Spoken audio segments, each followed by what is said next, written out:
So just to give a short introduction again, we have Jacob Geller and Asbjørn Slettemark from earlier. We also have Elise Dybvig, she's a culture journalist at Morgenbladet. And we also have Rune Håkonsen, who's the head of the review section in NRK. So we have quite a wide variety of experiences here, and I'm very excited to talk a little bit about cultural journalism, cultural critics, and also video games in the big part of this. And I know not all of you work with video games. I know some of you are very interested in video games. So I just want to start, since we're mainly focused on video games here. We already know that you're very interested in video games. I won't ask you, I hope that's fine. Rune, do you want to give a short introduction on your interest in video games? Oh, it started at a very early age. My father had a computer. I started playing games and never stopped, really. And still do to this day all the time. So it's been a very core part of my life. And I've been so lucky to bring that into my working life. And it's not that easy always to get that kind of respect or a breakthrough for those kinds of interests and feelings and enthusiasm when all the bosses are old people. I know we talked a bit about it earlier, Asbjørn, that you haven't played video games in 20 years, but you now get some through your son. I actually started playing. Rune recommended that. Started playing It Takes Two. Great game. Which we started playing now. Which has been great fun, great bonding. That's good to hear. Yeah, bringing the family back together. Perfect. And then Elise, I know you haven't played that much video games yourself, but you've kind of been thrown into some video game coverage through your cultural journalism job. Yes, that's correct. So, no, I don't play much myself, but as a culture journalist, I've noticed during these last couple of years how so much of the things I cover, like the movies or theater or just sort of big cultural institutions in Norway, like the Norwegian Film Institute or Nasjonalbiblioteket, they do events on gaming culture, and or sort of elements of computer games seep into those kind of cultural expressions. And as a culture journalist, I should be able to pick them up and look at them and see what they are and be able to describe them. And so then I've realized so that's my sort of way into computer games. I need to understand this to be able to write about it, because it's everywhere at the moment, and I need the language and the tools for doing that. Yeah. I know if you go to Morgenbladet's website and you go on culture, you find a lot of different topics, from movies and theater and art and music. But video games aren't there. Why aren't you covering video games more as in general? Can I ask you that? Yes. Such a pointed question. I think a year ago we sat down because this film Ibelin came out, and then I did a piece then on where are the sort of the gaming culture is everywhere. Why isn't it anywhere in the sort of Norwegian press? And then somebody said, "Oh, we should have like a special issue on gaming," and everybody said, "Oh yes, that's amazing. Yes, great." And then silence, and like, and how do we do that? Who should do it? and then it sort of fell apart, and with it's so much when you're a journalist that the things you do and the stories you write about often comes from your own sort of cultural, what you do in your spare time, the films you watch, or the books you read, and so on. And then if you have a room full of culture journalists and everybody just reads, it's very difficult to get a special issue on gaming. Yes. You have an input here. Yes, and that's why I mentioned all the old men in power earlier, because that's also one of my experiences, is that the people in power, in like editors and chief operating executive officers of different media companies, to get into those positions of power, you have to have experience. You have to often be older. There are very few very young editors. There are some, of course. But these are also the people that make the priorities, allocates the money, say, okay, we'll do this now. And when they lack this kind of experience that we in this room share very intensely, why should they say that, yes, let's use the resources on that? And I think that is a very important part of understanding why has it taken so long. It's been obvious for years that we should do this. It's because... Does everybody agree? Yes. Yes. And when you talk about it, it's like, yes, oh, that's very important. But when it comes down to actually saying that we want to do this, then we have to say also we have to do less of something else. And then the problem starts. So that is a problem for the legacy media, if I can call it that, in actually choosing to follow up on what they know. And that is a major issue also in NRK. And I've worked there for many years, so I feel like I can say it without actually making enemies with my own boss. But that is the case.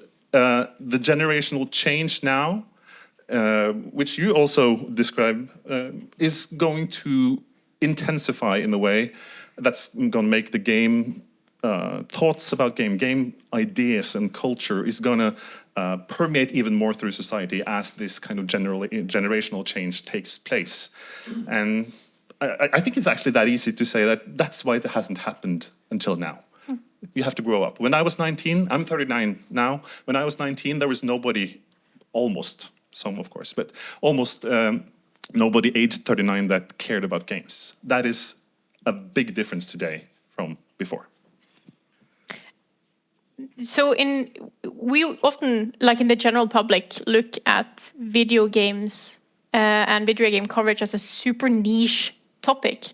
And earlier we talked about how so many people around the world play video games, but it's still considered such a niche topic. Do you have any ideas on why? It is kind of baffling how every video game website, like every video game writing website, seems to be folding and laying off people all the time. At the same time that it's like, I know how many people are playing games. It's not, there aren't fewer people gaming.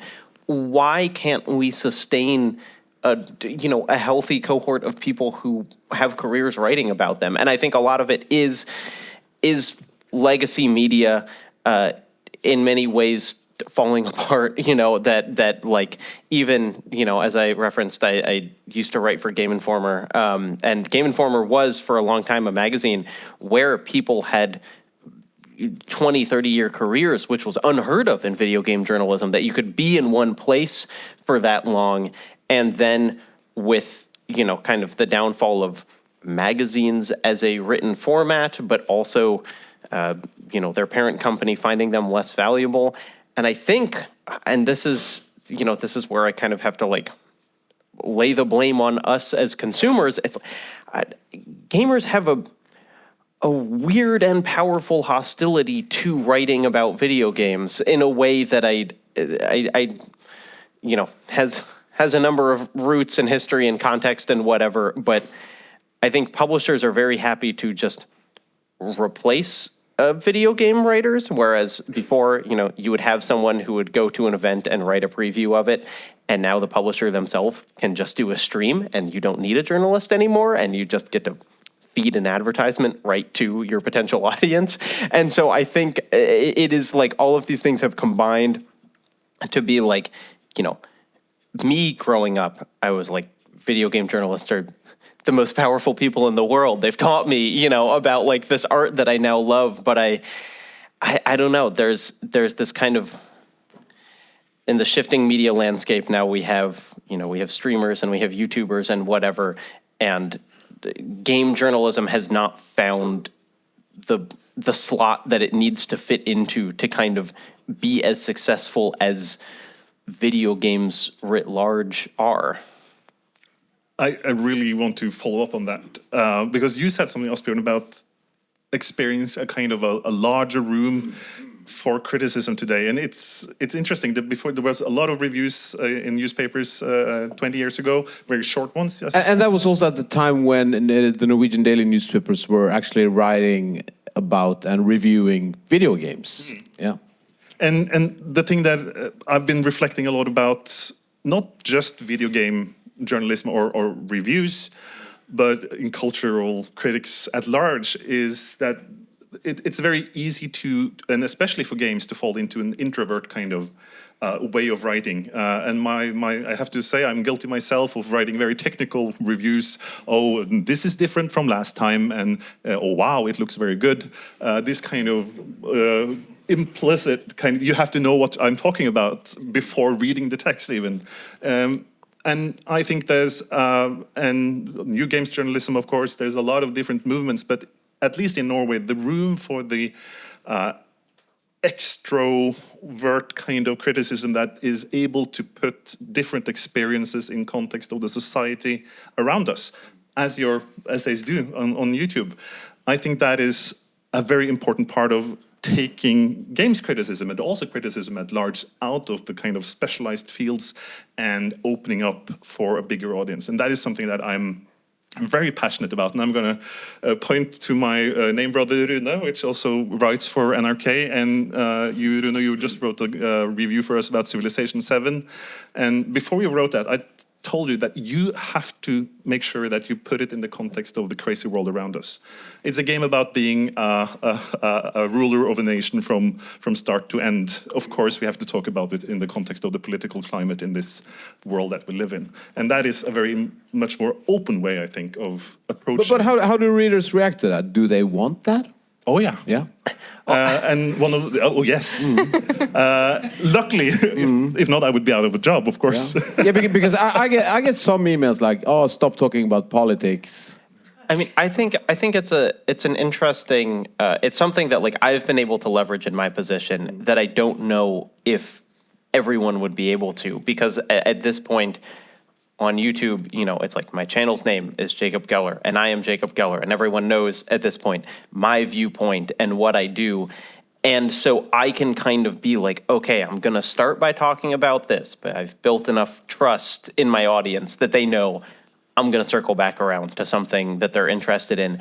But I do think that's really hard to do with like an author you don't yet have that faith in, and that is where, you know, it's where kind of outlets used to have that. And so, you know, I'd say I don't know this writer, but I'm familiar with the New Yorker's long form pieces, and they're always good. And so I'm going to read this.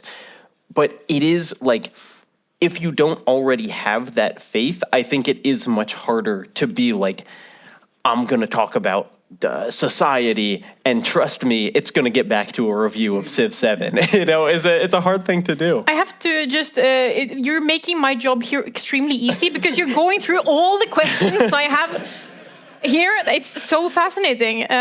So I'm kind of just wanting to let you speak, but I just, before we suddenly trail off to the other questions I have here, I want to stop with the part with the personality-based thing, because I've noticed that in like some of your earlier videos, like the one that Asbjørn brought up with the school shooting, you are the voice of the video. Yeah. But you've adventured into that you are the face of the video as well. And I also recently talked to Asbjørn about using yourself in a review and the discourse on should you use personal pronouns at all, or should it just be like this objective look on it?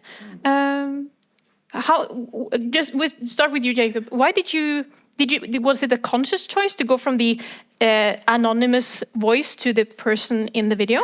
It was a mixture of factors. You know, part of it was just that, like, I started talking about topics that were so. If you're talking about a video game, it's easy. I just show footage of the video game, you know, done. But if you are talking about something more abstract, as I kind of started to do more and more, I just kind of couldn't find that documentary style B-roll to do it. And so it felt like I was forced almost to be in front of the camera. But in doing that, I realized, you know, there is power here.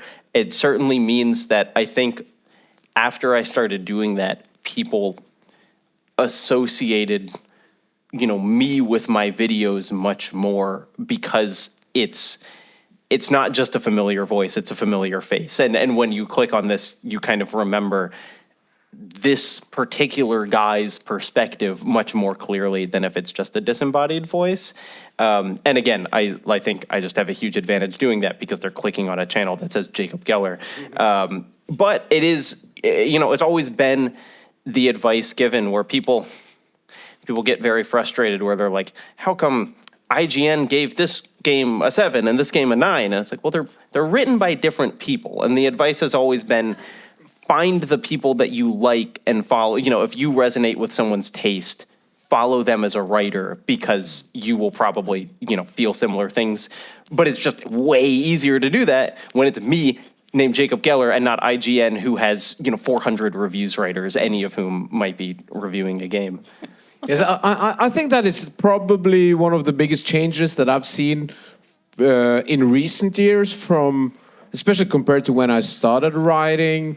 Like actually back in the 90s, because I kind of like when I grew up as a writer, it was like you were not supposed to use the word I, because this was not about you. You were supposed to be like almost like a voice from above, just saying like, is this new Ice Cube album good?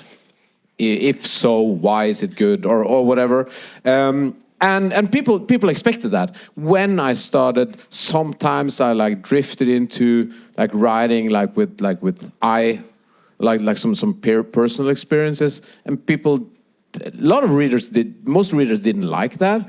That was like reserved for like Hunter S. Thompson and the Gonzo school of journalism. As a critic, you especially here in Norway, you shouldn't be personal. But I noticed at one point, maybe. I think it's like 5-6 years ago, I needed to change that because my readers expected me to be more personal because they wanted my preferences. They wanted, like me talking about like Robert McFarlane or whoever, and they kind of like expected the more personal touch, almost like the review is more like curated directly from me to them, and that has changed a lot. And that is also why I think that the way you do your video essays, and not necessarily like in exactly that form, but the way that you both use your name on your channel and the way you talk to your audience, your listeners or viewers or whatever, is probably where culture criticism is going, because it's becoming more and more personal, and it needs to be be heard. I think, and also people expect it. How about you, Elise? What are your thoughts on this? Yes, putting yourself front and center. Yes, well, no, I'm not so happy about that idea, and think it should still be possible to insist on an absence of an I, as much as you'd like to use yourself in the piece. That's fine. But to me, there seems to be still a sort of disagreement on, to pick up on your lecture as well, is computer games an art form like just any other art form? Is it a sort of medium like any other medium? Then it shouldn't be a problem beginning with, look at the world today, and here is a computer game that's interesting to think about in this way. You do the same with a book. Now there's a book out. For some reason, it really resonates with what's happening in Sweden at the moment. That you do that all the time. So, but still, because I'm working on this at the moment, I'm trying to find out what works and what doesn't work when it comes to covering gaming culture from, let's say then, legacy medias. It's this idea on content, what works and what doesn't. And in film culture, it's very sort of established that if you like seeing movies, you'd probably also like spending time with a really long essay about a film you'll never watch, but you'd really like to understand more about it. And people who works in media that I've talked to doesn't really know, is there an appetite for those kind of long reads when it comes to computer games? Well, there certainly is when it comes to video. The people love to talk about watching a 4-hour YouTube video on the game they've never played. But and I do it too. But I do think it's that video can inherently be more passive. That you can have that on in the background where you're washing dishes, and it is harder to for people to bring themselves to engage with a 20-page piece that they have to actively read the whole time versus just someone else talking in the background, which is a lot of what YouTubers do. Yeah, and I kind of I disagree with you a little bit, but with the kind of the eye. But that is, of course, for me, very specific for reviews, and I read thousands of reviews every year. I read many work samples from people applying to be a culture critic at NRK. And the one thing, and that can be a tip for any aspiring writers here, the one thing that I really, really see missing very often is exactly that personal relation to the subject at hand, using your own experience, managing to write about your own experience in a way that isn't boring, of course. You have to make it more of a universal kind of entry to the subject that you're working with. And it's very, very clear for me, and I agree with Asbjørn, that there's a change in the way that we can talk about culture, and it's more important now than before, I think, to be that kind of one person that people want to read. And finding that voice means that you have to explore your own experiences in relation to what you see around you. And I think that is... and I totally agree. If you have a 20-page text, then you want to trust the person that has written it before you commit the time for it. But if you manage to get through to that point where your personal perspective and your experience can be relatable to many, that is the sweet spot that makes culture criticism at large very, very interesting, and at a very interesting point right now, where the changes are being driven exactly by YouTube, by people that are visible. And I think that's going to be something that we see much more. Perhaps there's the new star of games journalism in Norway sitting right here today. But I think that's the way we're going, that you have to kind of find that way of relating yourself into the bigger picture. I think we've kind of discussed it already, and I think I want to venture into it now as we near the end of the panel session. The future of cultural criticism and cultural journalism, because a lot of it comes down to, as you mentioned, that if you want to focus on video game journalism, you have to cut something else, and there is always cuts in journalistic positions. I saw there was some cuts in Norway today. How do we finance cultural journalism? Is it like through user payment or subscription-based, or locked services like Nebula? Any ideas? Not locked in that kind of way, but more like this, because YouTube is super open, it's open for everyone, and it's just available, but like subscription-based. Well, I'm sitting in the glass house, I guess, with being a publicly financed by tax in Norway. But you're putting the finger on a very important issue, is that the economy of the media right now, legacy media, is not able to support the kind of culture criticism that I think people want. And that is a very, very interesting paradox or dilemma of our times. And for NRK, we can say that this is important, so we're doing it. That is not the case for commercial media in Norway. And I think we're in a kind of like a dark valley at the moment, maybe. But with all the difficulties that can come from that is also opportunity. So now is the right time to find that voice, or be that kind of writer that wants to break through. Because I think now, more than ever, the possibilities are here. But do legacy media need to look into other ways of talking about it? Maybe it looks like you had something to say before we go. Well, I just think that it can be very difficult, but there is something about sort of creating an appetite for the material and showing that it's out there. And because when I started at the paper I work for, Morgenbladet, they only did sort of very highbrow stuff. And then I said one time, let's do something on comedy.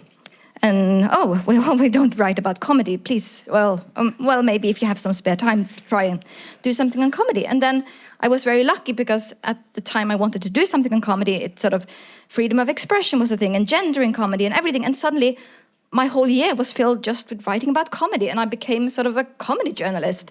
And so there are these sort of spaces for sort of, if you really, yes, it can happen like that, just organically. But I also think that there needs to be, I think at some point some of the editors has to say, look, now we'll stop writing about this for a second and let's do something on gaming culture. And just as sort of, I've noticed when I've been in touch with the Norwegian Film Institute, they are financing a lot of Norwegian games being developed. And they are so desperate for journalists to write about the things they finance, of course. So they try to trick me every time, and they say stuff like, oh, I had no idea there was so much money involved in the gaming industry. I sort of follow the money. And when I say that, oh, well, I don't really play that much myself, I'm afraid, oh, but we have a room, you can come, you can play, there's no obstacles. And well, okay. So I think it's, yes, it's just around the corner in some ways. Yeah. I mean, I think you're really correct in saying that people need to be both kind of like the outlets making the decisions and the audiences need to sometimes be shown what they are interested in. You know, that people aren't necessarily before.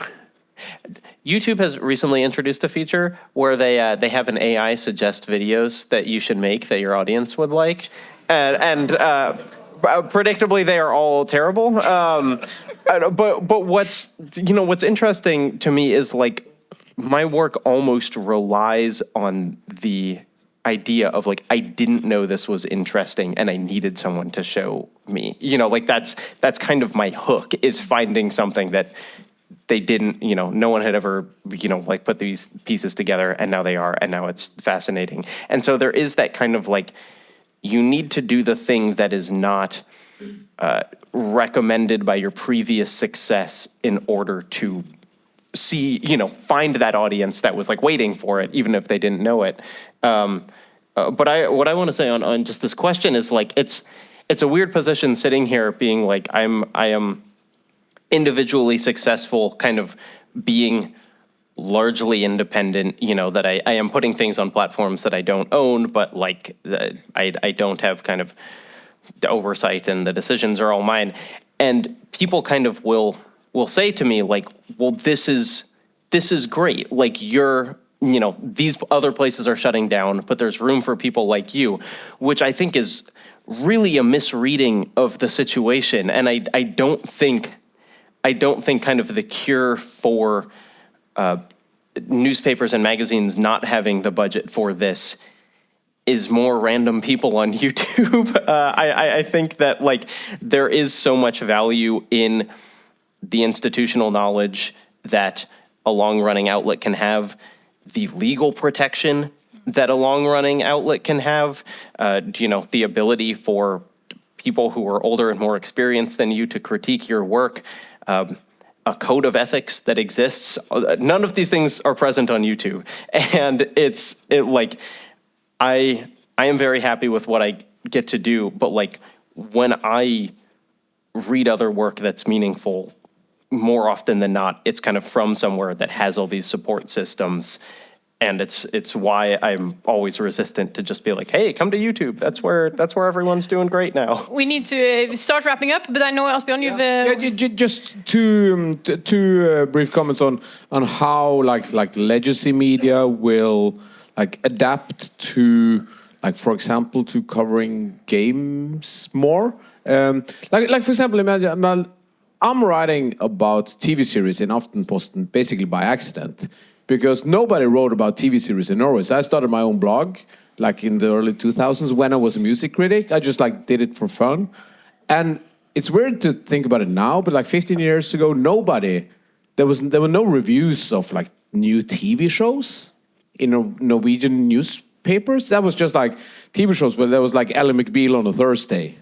Or it was like everybody gathered to watch Friends or whatever, but you didn't like actually write about it. You didn't review it from week to week. But at one point, when the streaming services started to become powerful and everybody had them in their smart TVs, there was a demand for like recommendations, which turned into like Aftenposten called me and said, you're writing about TV series on your blog. Why don't you just do it like you get paid to do it instead of just doing it for free? And I was like, yeah. And like now I ended up as a TV critic. So I think things can change just by people having like the need to write about it, because no matter what you say about like legacy media is interested in readers and making money, which is always a good thing if you can bring them readers.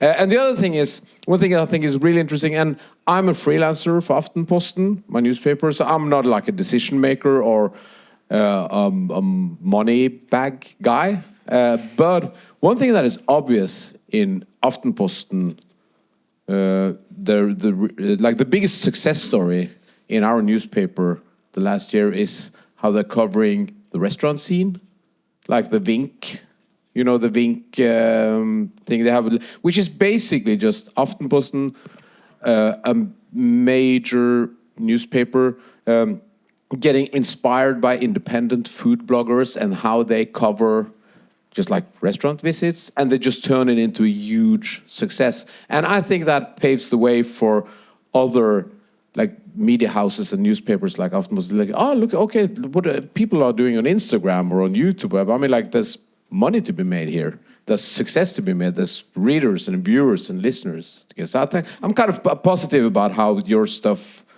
and other YouTubers or whoever will like seep into like legacy media. I think we'll, on that positive note, I think we'll end it here for the panel discussion. I'm hoping forward to see all the different ways culture and video games are going to be covered in Norwegian legacy media, and also what's going to happen forward on like international scenes on YouTube and Nebula and everything. I think we'll start open the floor for questions. Only short questions, because it was so interesting to listen to the panel here. But if there are any questions from the audience, I think we have someone who's going around with the microphone. Hopefully, yes. Okay, let's start with the question closest to you. Hello. I'm just interested in how is video game journalism capable of doing things that is not possible in movie and other types of cultural criticism. And I just have an example. The creator of Mario Zelda, Shigeru Miyamoto, when he first got to try the prototype for Breath of the Wild, all the creators were sitting watching him, and he climbed up into a tree, and then he climbed down, and he went to another tree, and he climbed to the top. And he was doing this for 1 hour, just doing that. And I'm just using it as an example to say that when you're playing a game, you can basically have whatever kind of experience you want. You can do something which is not possible in traditional media. So this just begets the question, what is possible in games journalism through that, Jacob? Yeah, there are these really kind of radical experiments that people have done over the years in terms of writing about games, where there's a famous one that's someone kind of writing almost the novelization of their permadeath Far Cry 2 run, where they are just like, this is my one run, I am going to try as hard as I can to stay alive, and when I die, the game is over. Or, coverage of someone who gets to the max level in World of Warcraft by only picking flowers or whatever. Like, there are these ways of approaching games that are completely kind of diagonal to the way that they were designed and result in really interesting outcomes.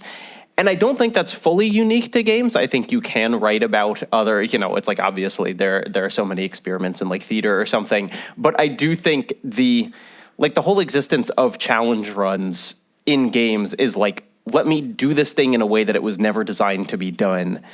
And that's just such a fascinating possibility that is really hard to replicate in something where you're kind of a more passive participant, like a movie or a book or something.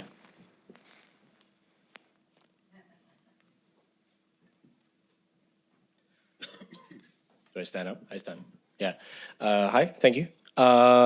Quick, like follow-up question to that one, and because you were talking about the use of I in games journalism or in journalism in general, and I was thinking about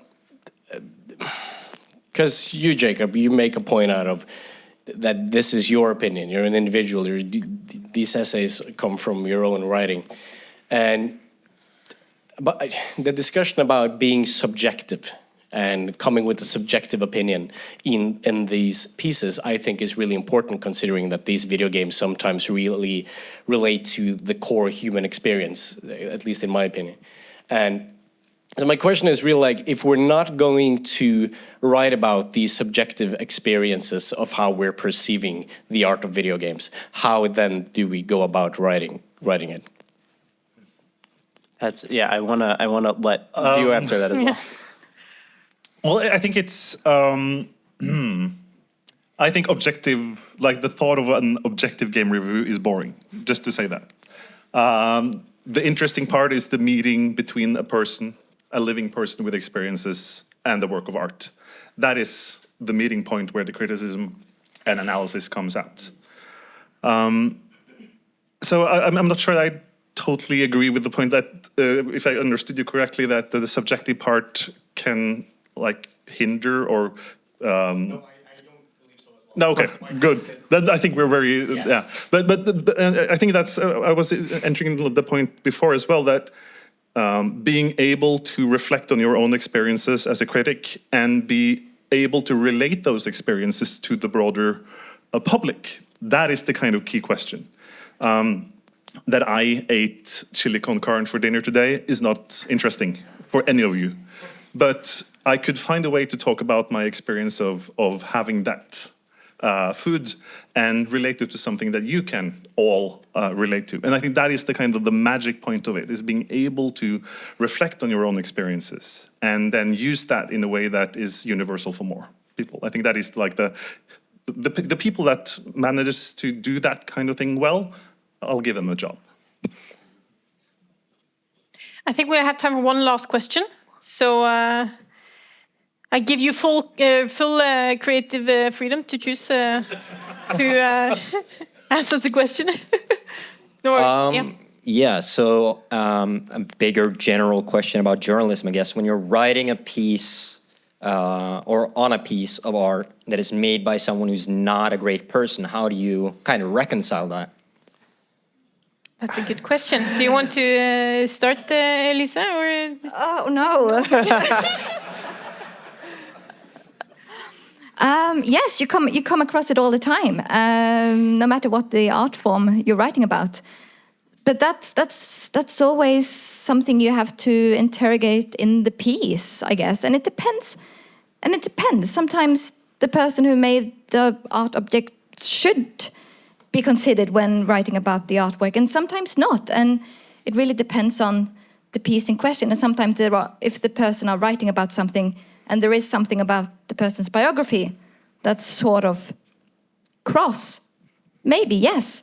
So that's the sort of boring answer, I guess. I think one of the most interesting things you can do with a piece of art is identify a point of conflict within it, you know, that someone was trying to do one thing and at the same time did something else. And so you can't, it's not always that neat. Sometimes the person's, you know, unpleasantness has little obvious relation to the art that they made. But like, I think rather than trying to either, you know, completely ignore it or make the entire thing about it, being able to identify like, this is this is this contradiction at the core of this thing. I'm thinking about this because I've been rewatching Buffy the Vampire Slayer, which is one of my favorite shows, and as we now know, the creator of which did not live by many of the virtues that the show seems to kind of espouse.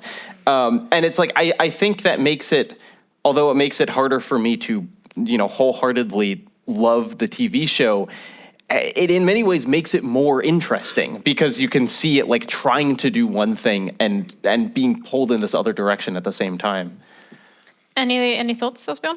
Yeah. I was about to say something similar. Like I find it more interesting than ever to write about Marilyn Manson's new album, because there's so much more conflict there than there's ever been, because he's just been portraying himself as this like crazy drugged out superstar for decades, and then it turns out that he's probably, I mean, like, if you want to call him a monster or whatever, I mean, like, it puts a completely different light on all his previous catalogs and how he now tries to redeem himself through his new albums. And I mean, that's him trying to create art to comment on his life and society, which makes it a lot more difficult to write about, but it's actually really interesting to write about that. And I guess like somebody has to write like a new Neil Gaiman